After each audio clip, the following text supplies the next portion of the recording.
Vítejte u dnešního tutoriálu, úplně posledního ze série World of Warcraft, kdy tvořím všechny základní rasy hry. Tato finální rasa je Goblin, tedy malý zelený skřet. A snad se vám bude líbit.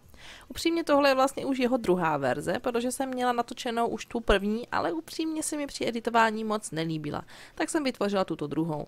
No uzněte sami, když je takhle porovnáte, tahle je určitě mnohem lepší. Začneme jak jinak než celkovým nazeleněním vodou ředitelnou barvou.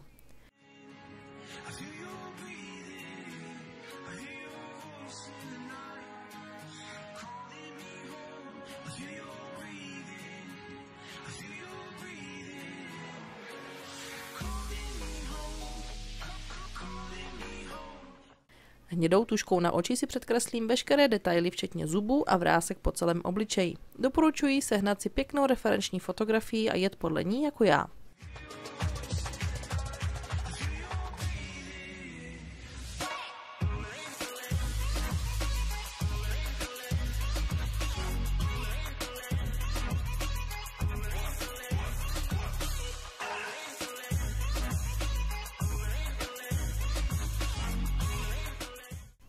Ještě jsem si uvědomila, samozřejmě až po nakreslení všech těch vrásek, že bych měla obličej trošku vystínovat. Použiji tedy na vyvýšené části obličeje žlutou a později do stínu zelenou krémovou barvu.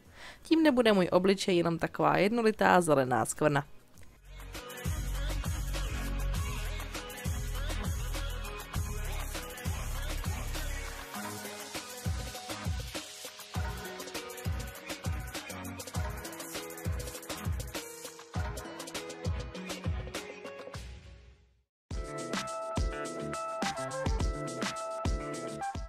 Jelikož jsem použila krémové barvy, musím vše zafixovat transparentním pudrem. Za pomocí bílé vodou ředitelné barvy vykreslím všechny předkreslené zuby.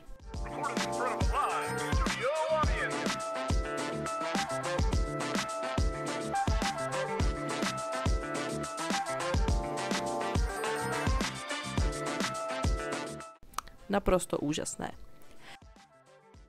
Černou vodou ředitelnou barvou a tenkým štětcem obkreslím celou pusu a jednotlivé zuby. Samozřejmě nezapomenu i na vyplnění mezer mezi zuby.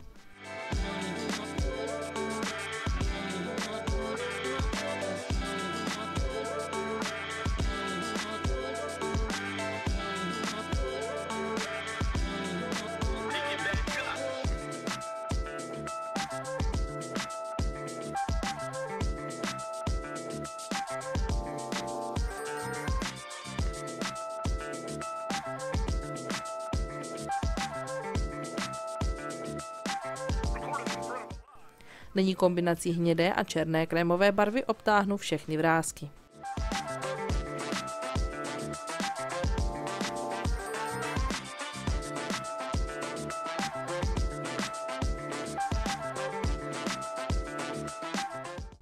A samozřejmě jednotlivé vrásky musím také vystínovat. Nejdříve používám jenom čistý štětec, kterým rozmažu ty krémové barvy, poté přejdu na plochý štětec s přirozenými chlopy a velmi tmavý hnědý matný stín.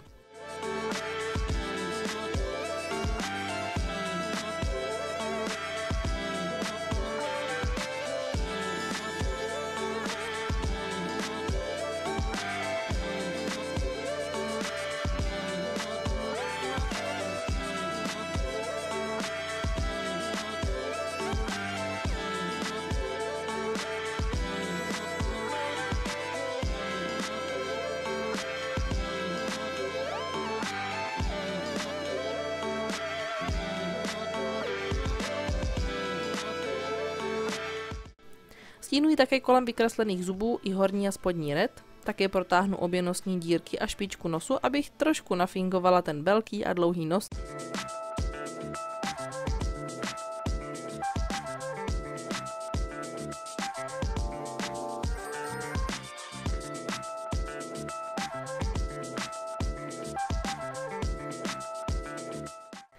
Pokročí ve stínování, tentokrát černým stínem, z jedné strany stmavím každý zub. Ty zadní zuby pak stmavím celé, abych vytvořila efekt, že jsou zadní zuby opravdu vzadu.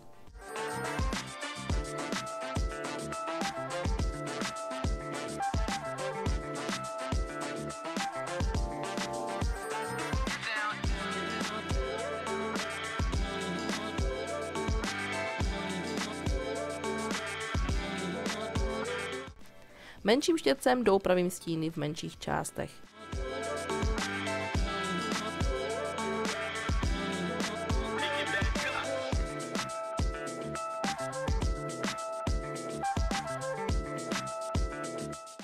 Během stínování mi přišlo, že ta zelená barva není dost výrazná, a tak jsem ji ještě stmavila. Opět černým stínem jsem stmavila kořen nosu a horní víčka. Nepřipadám vám trošku jako Grinch? Já si myslím, že to vypadám trošku jako Grinch. Po stínování jako obvykle přichází rozjasnění, takže jsem si vzala bílou vodou ředitelnou barvu a dodala světlo. Nejdřív na jednotlivé zuby, poté i na celý obličej, vždy na nejvyšší části, které mají jakoby vystoupit dopředu.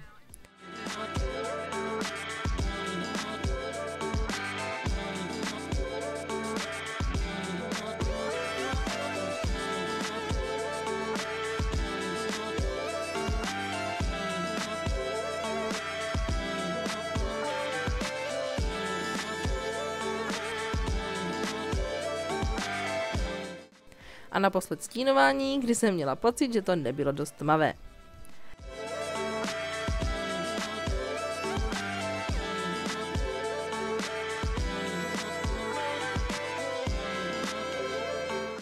Vnitřní oční linky jsem vyplnila černou koltuškou a rozmazala štětcem pro jemnější výsledek.